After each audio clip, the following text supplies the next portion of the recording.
business. We call to order this special meeting of the Jinx City Council. Today is Tuesday, November 3rd, 2021. The time is 6 p.m. My name is Corey Box. I'll be your chair for this meeting tonight. Looks like we have a full house. Suspect we'll have a relatively short night. That being said, Mr. Macy, you can call to order, please. Klein. Present. Short. Here. Caitlin. Here. Ojek. Here. Isabel. Here. Murray. Here. Mayor Box. Here, call to order at 6:01. And tonight, for our invocation, we welcome back Pastor Lucas. How are you doing tonight, sir? Thank you very much. Let us pray. Heavenly Father, we come to you this evening with thankful hearts and filled with gratitude for all of your goodness that you display in our lives every single day. And Father, tonight, will we lean into your wisdom, and Father, will we lead out of your understanding in all that we do and all that we say. In your name we pray. Amen. Amen. Thank you, Pastor. I pledge allegiance to the flag of the United States of America and to the republic for which it stands, one nation, under God, indivisible, with liberty and justice for all.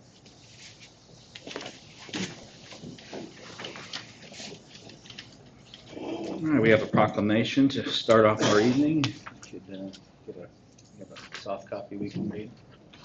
Okay, hard copy. Good enough. It is. That's all right.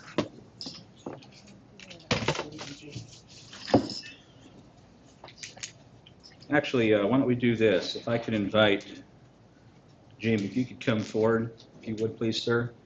And if you could give all of us an overview of all the cool things you guys accomplished for our city, and then we'll go ahead and make this official. Then you can stay there.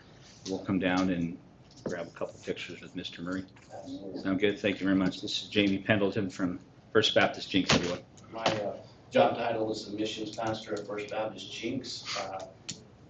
In July, we began to work with the North American Mission Board and all over Tulsa County and doing projects throughout the Tulsa community all the way to Coweta, Jinx, Glenville, Bixby, Sapulpa, all the surrounding areas. First Baptist Jinx was responsible for Jinx, Glenville, Bixby, and South Tulsa. And for me, as I was doing the projects, I wanted to make an investment into the city of Jinx. Met with Mayor Box, discussed an entrance to the west end of Jinx, which we were able to accomplish.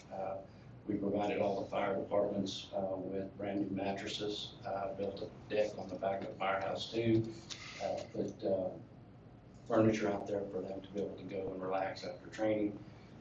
We also worked with the Jinx Police Department and doing some work on their trailer, renovating it for a local command unit. And those are the projects that we were able to accomplish during the weekend of October the 15th and 16th. Well, thank you very much. On behalf of the council and the city, we greatly appreciate all the effort you guys put into it, and it's nice to see that reinvestment of muscle and effort into the city. There's no way we could have done that on our own. It's a lot of work. It was our honor. Yeah, it takes an army. Well, great. If you would please, sir. City of Jinx, Oklahoma proclamation, whereas Send Relief partnered with the Tulsa Metro Baptist Association and the Oklahoma Baptist Convention to find appropriate needs and allocate resources appropriately within Tulsa for the service tour. And whereas 500 people volunteered for the Send Relief Serve Tour in the Tulsa metro area, and First Baptist Church Jinx was the hub in Jinx. And on October 15th and 16th, volunteers worked on 3 projects throughout the city of Jinx. The Jinx Fire Department, volunteers installed a new deck at Fire Station 2 and delivered new mattresses for both fire stations. Jinx Care Point, volunteers folded clothes, improved the landscaping, painted, and power washed the entire building. And at the West Main Street entrance of Jinx on Highway 75, volunteers renovated and improved the landscaping around the welcome sign to the Jinx Highway. Now, therefore, I, Corey Box, Mayor of the City of Jinx, wish to thank and honor the Serve Tour and the volunteers for their time and effort spent to improve Jinx. In addition, I wish to thank Send Relief, the Tulsa Metro Baptist Association, and the Oklahoma Baptist Convention for selecting Jinx as a location to be served. In witness thereof, I hereunto set my hand and cause the great seal of the City of Jinx, Oklahoma, to be affixed on this 10th day of November 2021. Thank you, sir. Thank you.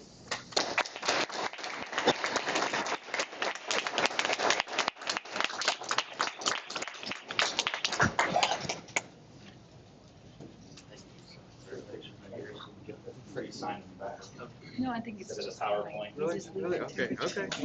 You got a coat on, you'll I be do, fine I do. skinny I'm just man. trying to think, others. Oh, no, I'm not. Brandon's cold, he can put his jacket on.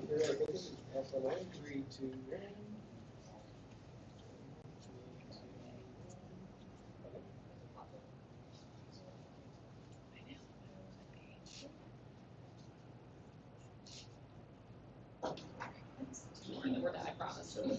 Yeah, celebrity. I know.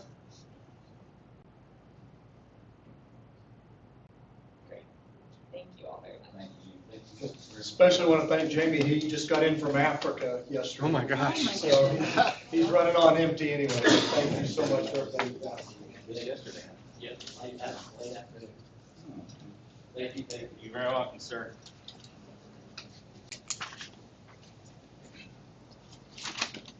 Tell Pastor Rick, Craig may have a surprise for him at Monday service. Okay. I guess you're on the hook now, Mr. Murray. Thanks.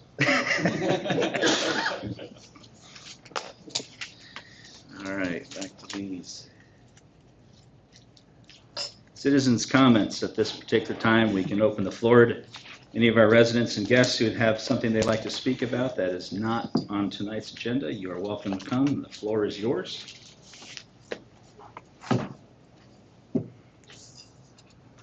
Very well. No takers. Item number 1, consideration and appropriate action relating to a request for approval of the consent agenda. Is there a motion for the consent agenda? Move to approve. We have a proper motion and second on item 1. Let's vote, please. Klein? Yes. Short? Yes. Caitlin? Yes. Ogier? Yes. Isabel? Yes. Murray? Yes. Mayor Box? Yes, item 1 is approved. Item 2, we will pull. Item number 3 is Jinx zoning 2-1, special SUP 117, a request by Kevin Jordan for approval of specific use permit 117 to correct the boundary line and allow for varying wall heights, the general location being 1577 West 121st Street. Mrs. Hilton, we are on page 178. Thank you, Mayor Box, council, and staff. This item is a request by Mr. Jordan to amend an existing specific use permit. And mini storage requires a specific use permit. We are not asking whether or not he can use or can build mini storage. That has already been decided. We're just asking if we can change the height, because in the original SUP, it was capped at 12 feet.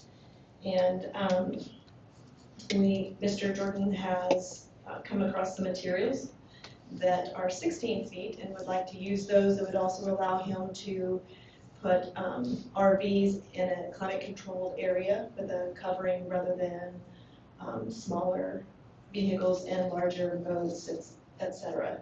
So that is 2 reasons for the request going from 12 feet to 16 feet. When this originally came to Planning Commission and City Council, I was not present at the City of Jinx, but based on some of the staff reports and things, there were quite a few people who came and spoke out against it. Because of that, we did not handle this as a minor amendment.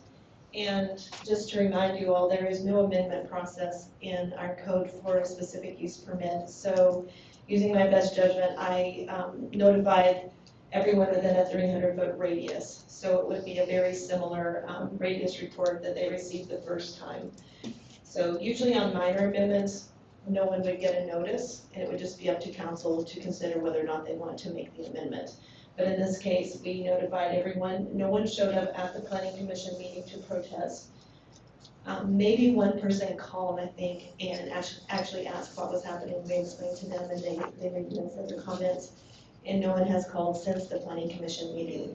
The Planning Commission did vote on November 4th to approve it, and they voted 7-0.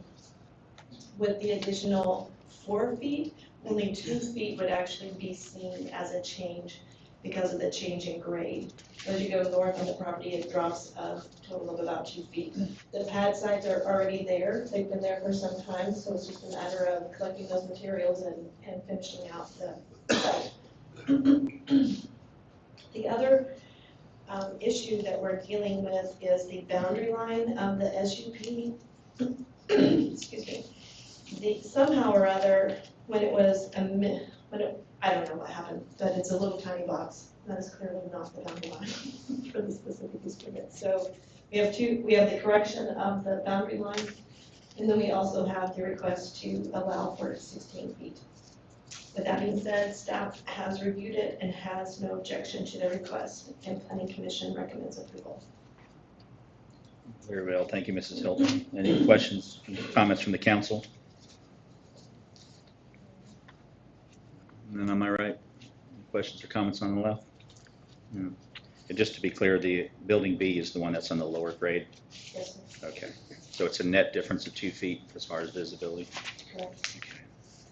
Thank you, Mrs. Hilton. We can open the floor to discussion if anybody would like to speak on this matter. Okay, looks like a no.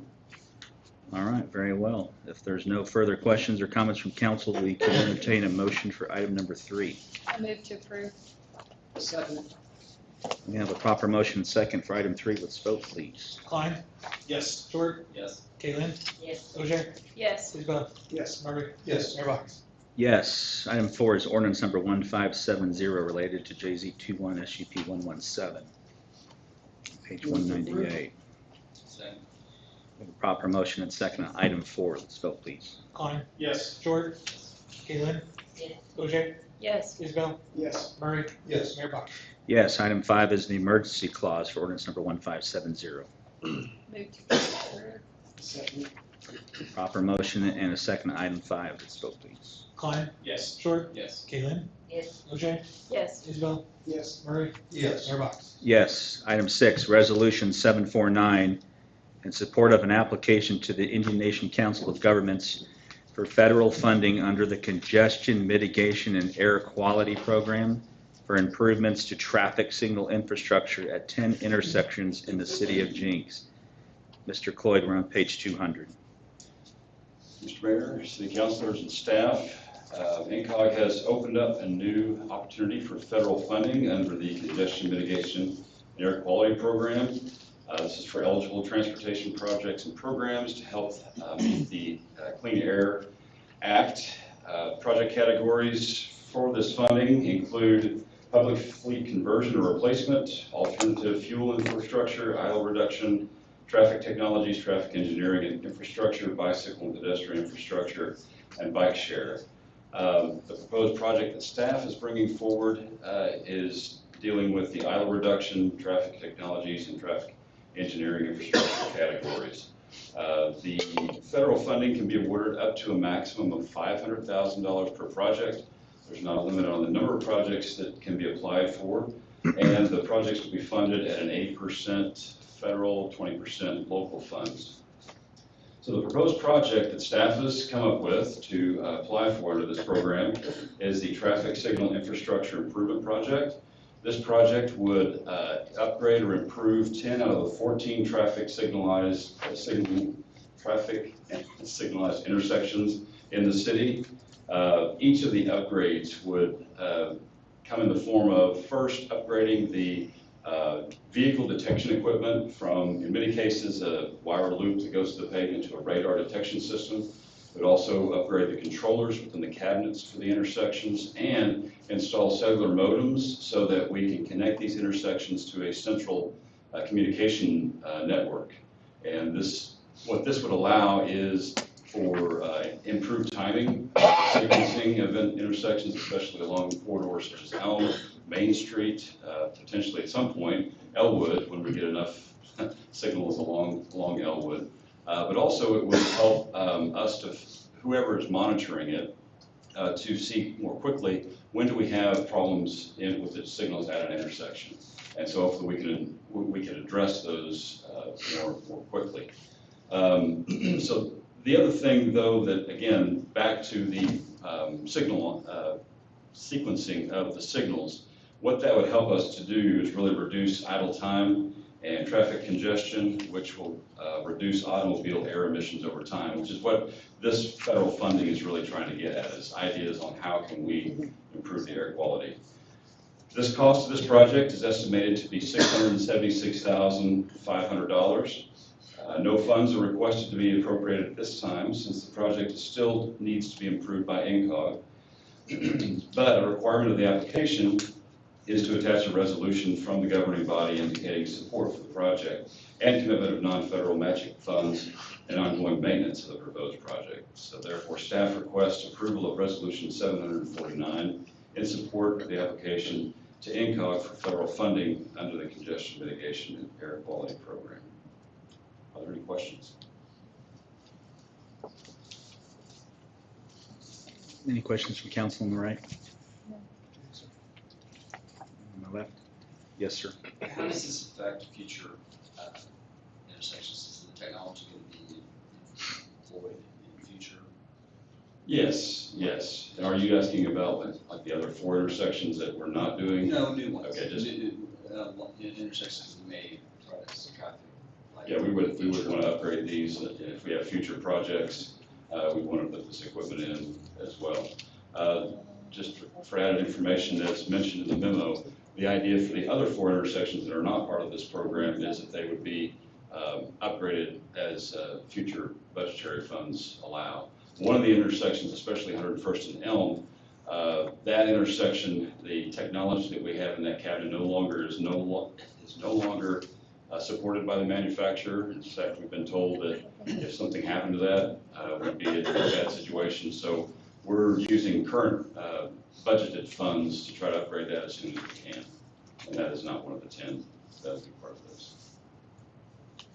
Would you suggest that a project like this could enhance traffic safety? Because I don't see mystically how this is going to improve the air quality anywhere in America. Is this going to make traffic flow safer? Could we spin it that way? Well, the idea is that cars won't be stopped at intersections as long. Yeah. Just pumping carbon monoxide out. You think CMAC, when do you think CMAC was born? I don't know. Probably in the last year? Yeah. Okay. Well, any other questions for Mr. Cloyd? Where would the monitoring system be located for the loops, or not the loops, or the radar systems on this new system? This would probably be with a third-party company that does that kind of thing. We don't have the expertise to know how to set up or even monitor here within the city staff, so we would probably farm that out. And that would be some of the recurring costs.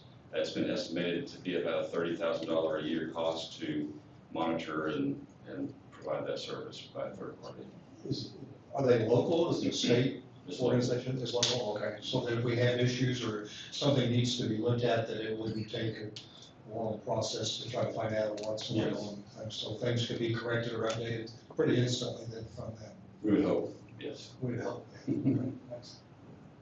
Well, I think part of the issue is that, we have an existing system in place, and I think that, one of the complaints we get is whether it's at 106th and Elm, or whether it's at Main Street in Elwood, or frankly, at this point, unfortunately, Franklin and Main, that sometimes whatever system we have in place is kind of misfiring, and there's other technology out there that we could potentially use, and getting this all synced up and having a study and a plan in place, I think, could help traffic flow throughout the city. So, And get it corrected more quickly. Yeah. Instead of waiting for a contractor to come out and look at the cabinet and maybe make some adjustments.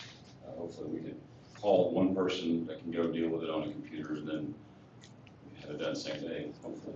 And hopefully provide 24/7 monitoring of our system, Yes. which we would not have today. Very well. Any other questions for Mr. Cloyd? Okay. If there's no more questions on item 6, we can entertain a motion for this resolution. Make a motion to approve. Second. We have a proper motion and second on item 6. Let's vote, please. Klein? Yes. Short? Yes. Kaylin? Yes. Ogier? Yes. Isler? Yes. Murray? Yes. Mayor Box? Yes. Item number 7, request approval of a reimbursement agreement with the Oklahoma Natural Gas Company for relocation of the existing natural gas pipeline infrastructure as part of the utility relocation on the Elm Street widening project, which is from 111th to 131st Street, in the amount of $719,292. Funding for the same is included in the existing fiscal year 21-22 budget. Account number is listed. 2020 Geo Bond Fund, South M Street widening roads and bridges. Mr. Cloyd, we are on page 213. Mr. Mayor, City Council, and staff, in preparation for the Elm Street widening project, the city has requested O&G to relocate some of their facilities to accommodate this project. The estimated cost for the entire modification of the existing pipeline is $5,095,488. Sorry, $5,095,488. O&G will bear the cost of relocating the portions of their facilities that do not occupy the private right-of-way, but the city's share of the estimated cost for the other areas for this necessary relocation is $719,000 and $719,292. Therefore, staff requests approval of the reimbursement agreement with Oklahoma Natural Gas Company for relocating their existing natural gas pipeline infrastructure. One of the things I want to add to what's in the memo there is that this does cover the north half of the project, so the north mile. If you look at the agreement, it says from 111th to 121st. The reason that that's that way is that there are not any relocation areas that O&G has in the southern mile of this project. Not in the same areas. They will be doing some work far south, like around 131st, but it's outside of the road widening project limits. So that's why you just see 411 to 121st. Well, thank you, Mr. Cloyd. Any questions for Mr. Cloyd? Am I right? And this was included in the bond that was passed by the citizens, correct? That is I correct. just want Yeah. to make sure that everybody that's hearing this understands. It's part of that budget. Part of the budget.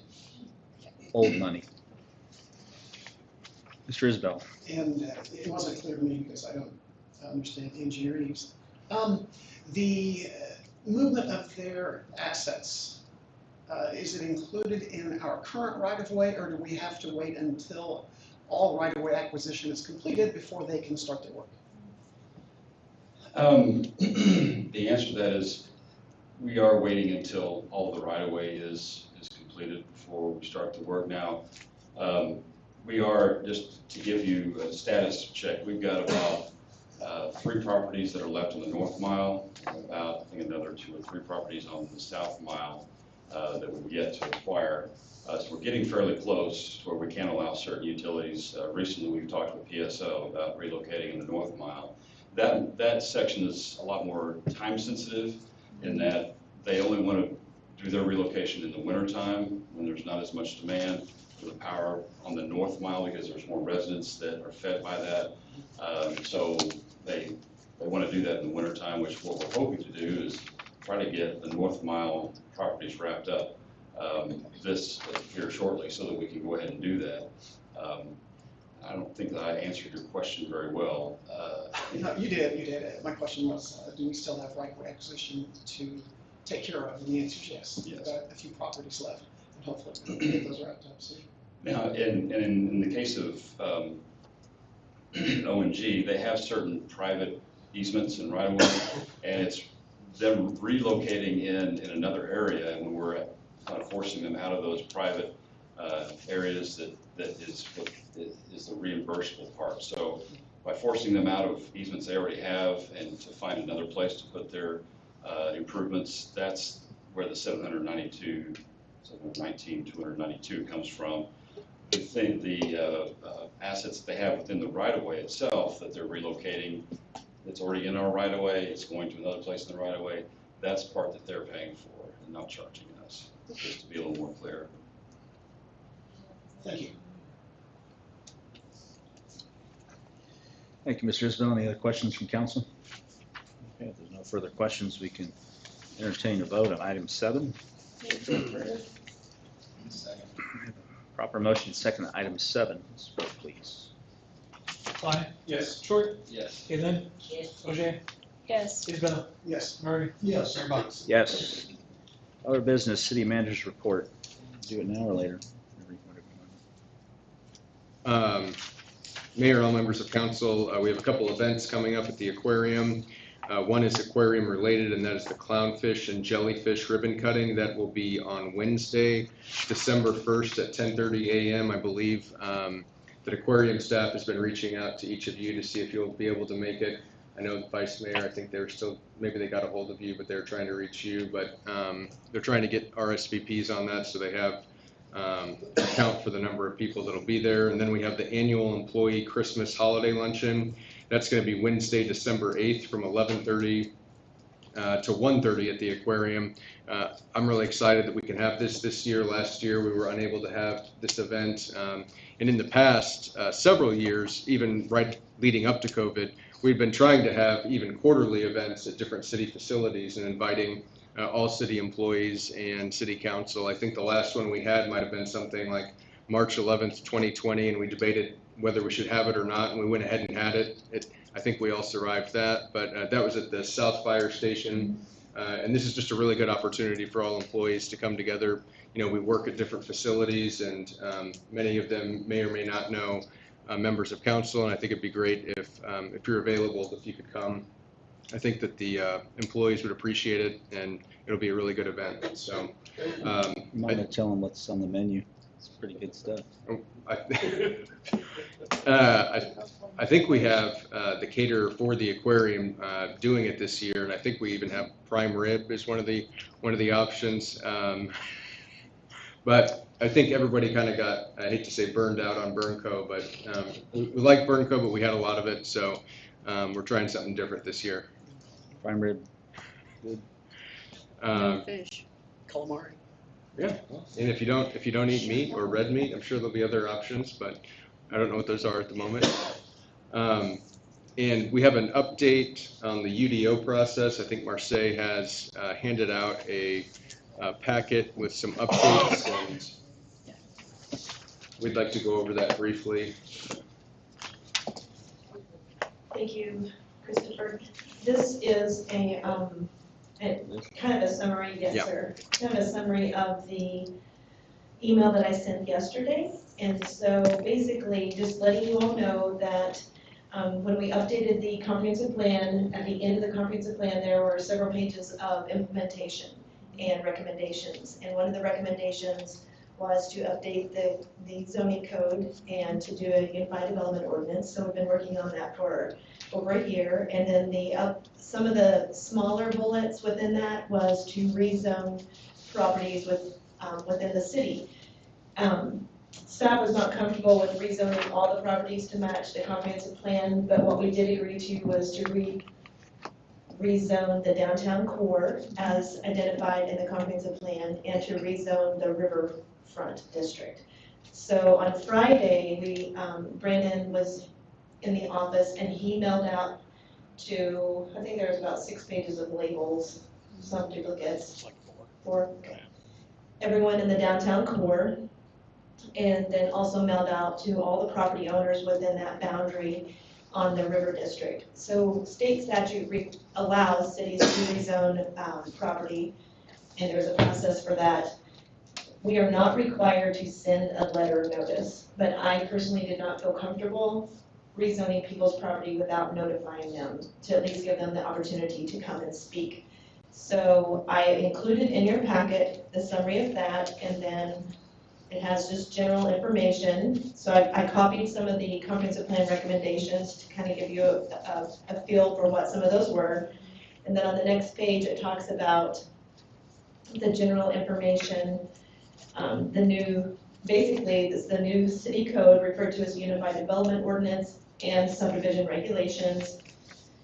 What you have access to is a draft version. If there's anything substantial that you absolutely cannot live with, that staff sees that we're like, what in the world, we didn't realize that was here, or some of the public just really is not comfortable with, that we can still have conversations about it. This is just the final draft. On page 3 of the 17, it says alert.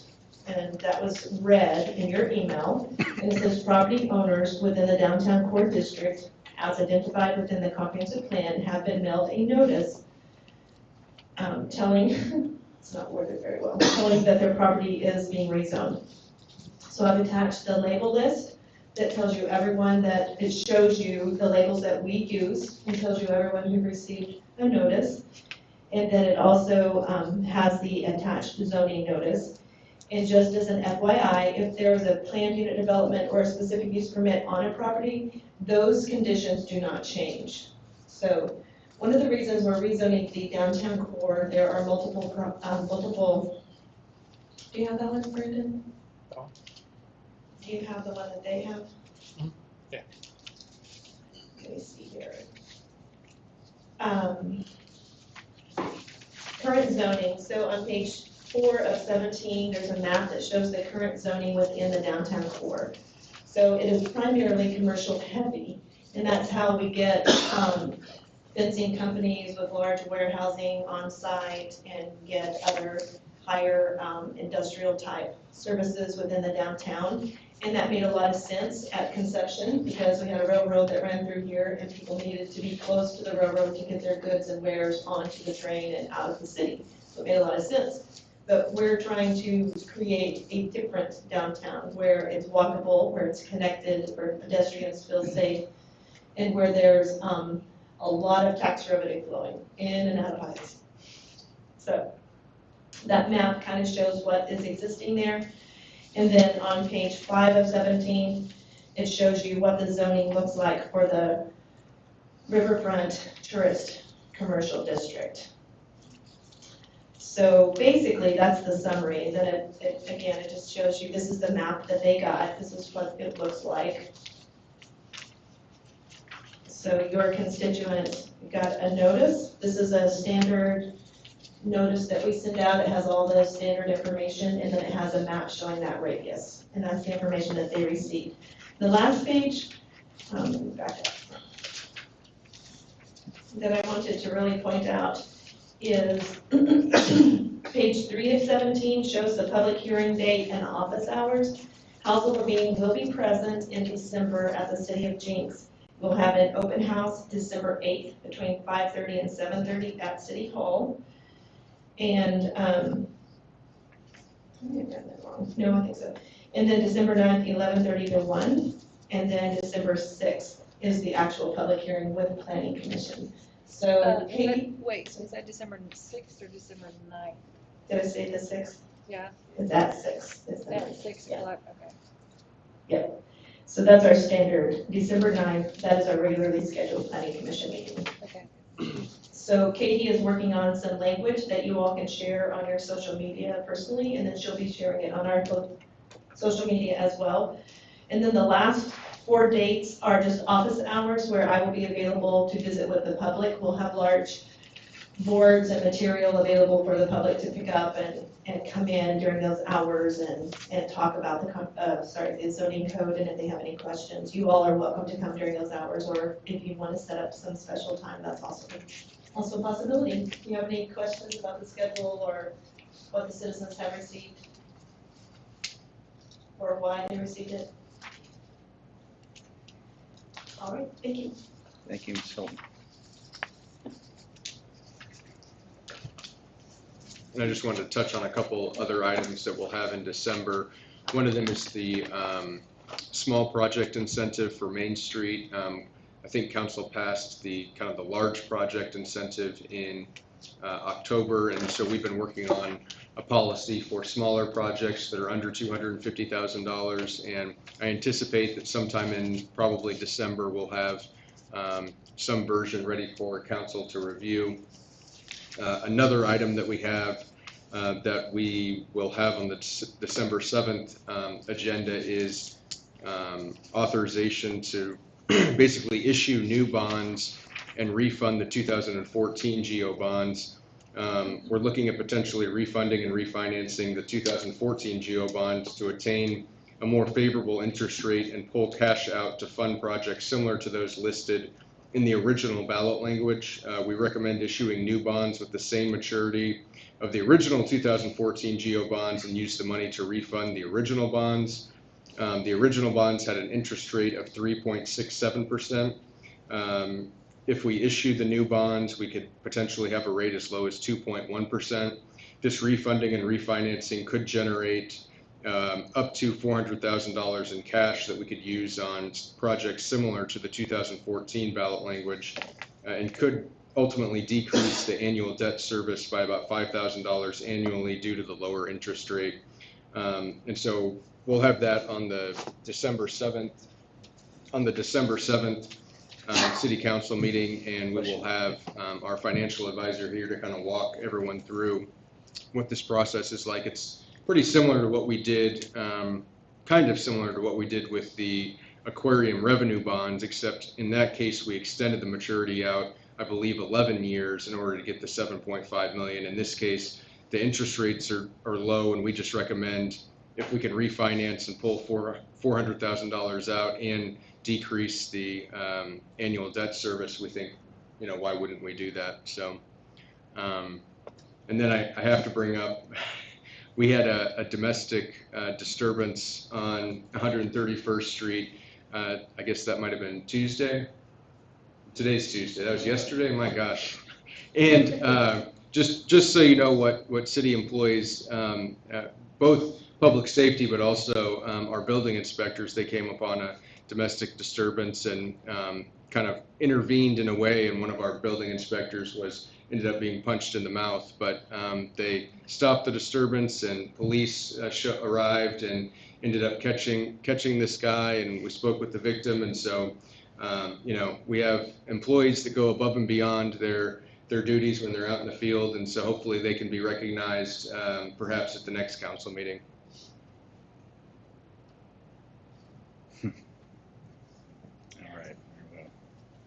Thank you, Chris. Mr. Isbell, you want to talk about anything from INCOG? Anything going on? Why, yes, thank you.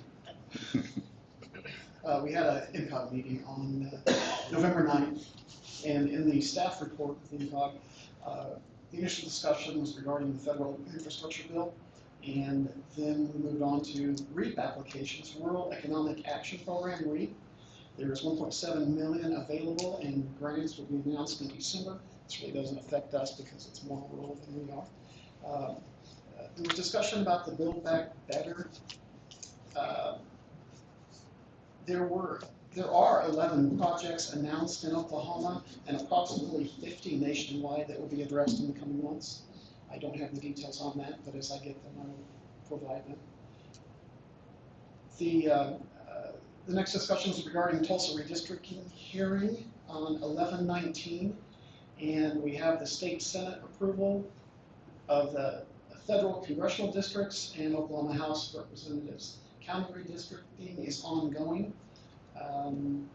Tulsa County was supposed to have been completed last week, and some of the other counties covered by INCOG are ongoing at this time.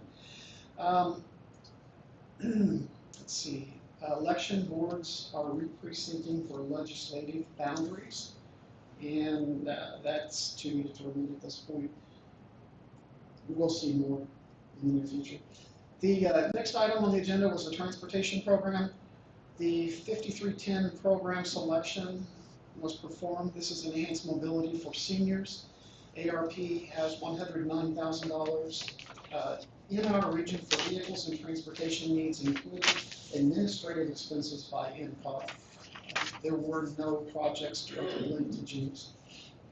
The 2021 Transportation Opinion Survey was performed, and we'll see a little bit of that later on in Public Works. The slides are from the presentation they had.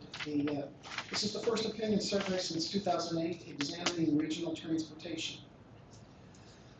The next item of discussion was the American Rescue Plan. 300 municipalities in Oklahoma have applied for resources. Counties have received first half of the funds, except for 2 counties that did not apply, Inola and Oilton. Joint ventures of multiple municipalities were discussed. The allocation for the Veterans Hospital to be completed in downtown Tulsa in late 2023 or early 24. Some monies were allocated for that. There was $1 million allocated for Turkey Mountain renovations, monies allocated to OK Pops, and also monies requested to be allocated for the Tulsa Airport Tower. That tower was built as a private entity some 65 years ago, and it's difficult to get federal funding for that because it was private at that time. But they have the American Rescue Plan money that they're trying to apply to a new tower in Tulsa. That would affect, if the tower does not get certified in the near future, it would affect travel in and out of Oklahoma or Tulsa. One announcement was made regarding Broken Arrow, the Mills Amusement Park, 24-acre plot. Will have recreation and a water park as well as indoor recreational center. That sums it up for the INCOG meeting on the 9th. If there are any questions. No, sir. Thank you very much. Any committee reports or any general comments from council? Okay, very well. Commander Jackson, if you could, I got a letter from a resident who's having, this isn't the first time, 5th and A, if you could take that before you go. Would you mind making contact with her and see what this is all about? This is like the 3rd time. Yeah, thanks. Appreciate that. Couple quick things. Wanted to, if you guys haven't noticed, next time you see Sergeant Brad Schaus, please congratulate him. He just won a very nice prestigious award, Officer of the Year from the American Legion. So if you guys don't know Brad, Sergeant Schaus all that well, he's typically the one who comes here and does a lot of the event closures and does all the applications, and get to know his face because he's a really good guy. So extend our congratulations to him. And he's not here, but I wanted to take a moment to thank Dwayne Phillips and his son Seth. A local Boy Scout troop reached out to me a couple weeks ago and had a need to, they get their badges and they earn their different badges, and I guess there's an aviation badge and a civil service or a civic badge, and as part of those requirements they needed to interview an elected official. So I figured, well, let's kill 2 birds with 1 stone. Dwayne was kind enough to let us go over to his Wonderland hangar over on the airport, and as soon as the kids and the dads walked in, they wanted nothing to do with me. So, which some of you might appreciate and understand if you've ever been over to his man cave. But it was a really good time. I think we pretty much crossed off. I think in less than an hour, we got those kids pretty much well on their way to getting a couple badges, and I think Dwayne went well. They had kids in Seth's jet and in his turboprop, and they had them turned on, and ailerons and rudders were going all over the place. And I've never seen anybody let a bunch of 10-year-olds crawl around in their very expensive toys, but they just let them do whatever they wanted, and it was all but craziness. So it's really kind of good, and it's to me, it's really one of the best things I think about being in this job. You know, the Cub Scouts called and said, can we come to City Hall and have an interview? And I'm thinking, well, that's great, but you should have seen their faces when they got to see some of those toys over there. And we got a couple of nice letters from the parents. We could barely get the dads out of the room, let alone the kids. So it's a good opportunity. It reminds me we have a chance, and we have this platform, and whenever we get an opportunity to inspire kids, I think it's good that we can take advantage of that. So thank you, Mr. Phillips. If you ever watch or pay attention to these things, we appreciate what you did. And that's it. I guess I hope to see you guys at the Christmas luncheon. It sounds like they got a really good spread this year, and it'd be nice if we could all make it on December 8th. And if there's nothing more, then we will entertain a motion for adjournment. So moved. Second. You have a motion and a second to adjourn. Let's vote, please. Klein? Yes. Short? Yes. Kalen? Yes. OJ? Yes. Isabel? Yes. Murray? Yes. Mayor Box? Yes, we adjourned at 6:45.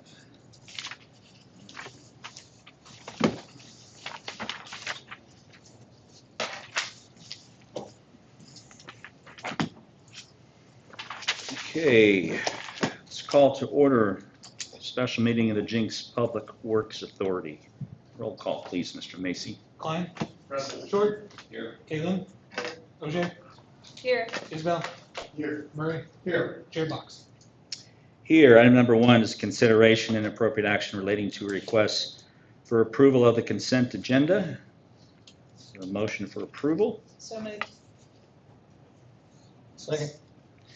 We have a motion and a second on item 1. Let's vote, please. Klein. Yes. Short. Yes. Galen. Yes. OJ. Yes. Isabel. Yes. Murray. Yes. Chair Box. Yes.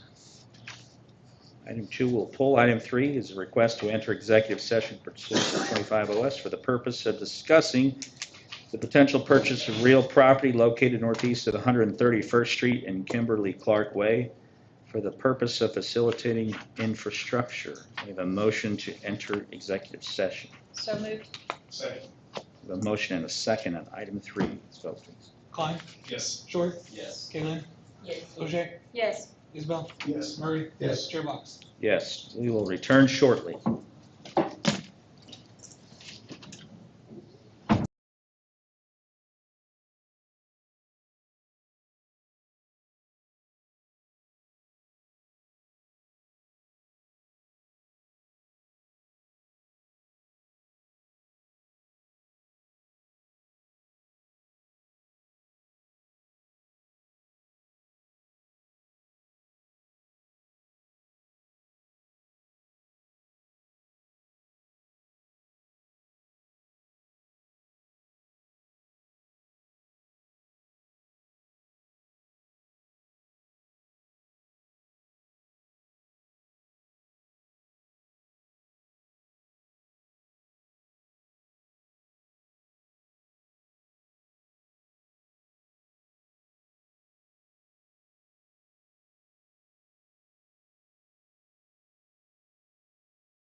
That is it for agenda tonight.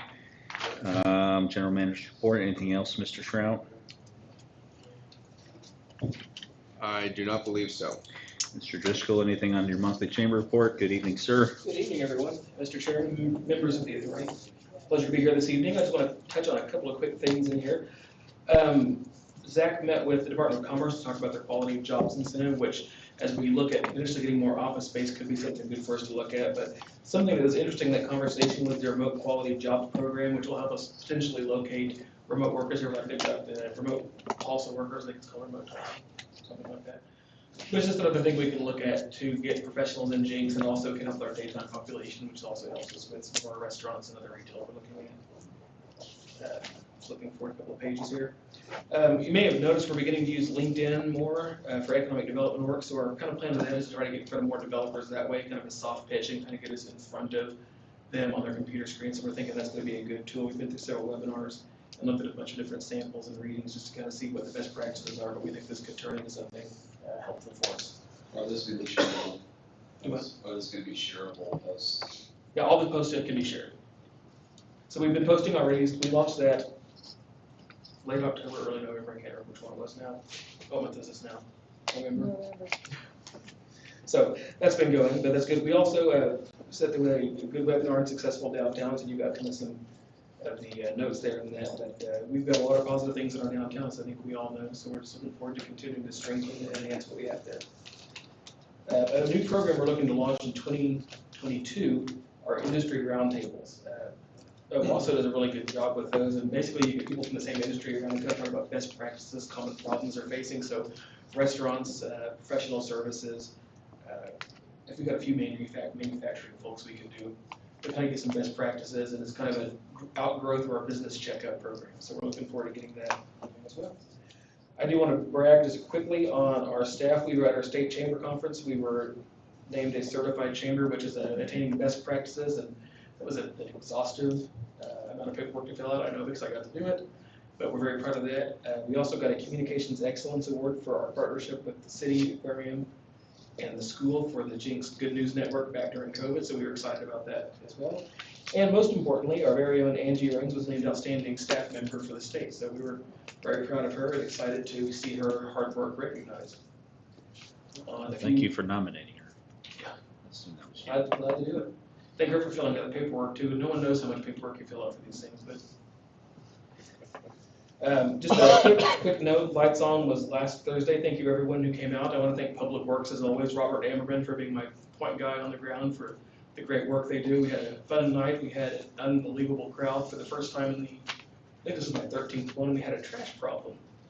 So that tells you how many people were there, and it also tells us, like, well, this is something new we've got to plan for. So if you saw us out there picking out trash, I want to thank Mayor Box for offering to come back and help us as well.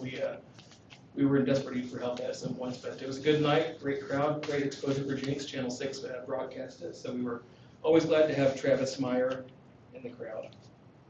And with that, I will kind of stop there and open up to any questions you may have.